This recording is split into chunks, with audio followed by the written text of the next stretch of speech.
I wanted to revisit some of the conversation that you had with Matt and Sean.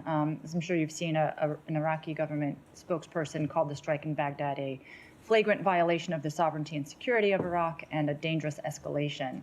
So suffice it to say, the Iraqi government wasn't consulted beforehand and didn't greenlight a strike in Baghdad. So I'm not going to speak to strikes from this podium, as I seldom, if ever, do. I will reiterate, as I have before, that the United States is committed to taking action to protect our forces in Iraq and Syria by addressing the threats that they face, but I'm not going to speak to a specific strike from here. Okay, has there been any diplomatic engagement following the strike with the Iraqi government as to why it was taken? We engage in diplomatic conversations with the Iraqi government quite regularly, as I know you're aware. I don't want to speak to any specific diplomatic conversations that we may or may not have had about this specific action. I will say we have clearly communicated to the Iraqi government that our forces that are there at the invitation of the Iraqi government to help ensure the continuing defeat of ISIS. And the Iraqi government has the responsibility to do what it can to take action against any actors that threaten U.S. personnel. But, and we have said this consistently from the outset, and we've said it privately, and we've said it publicly, that we will not hesitate to take the necessary actions to protect our forces when it is in our interest, and when it is in our interest to do so.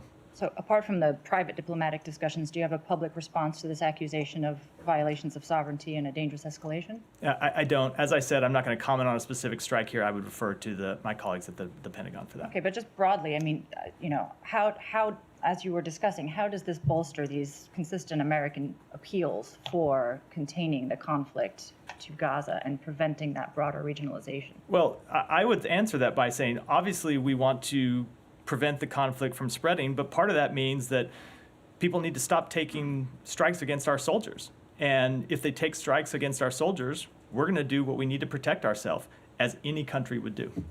One more question, related but different. ISIS appears to have now taken responsibility for these explosions in Iran.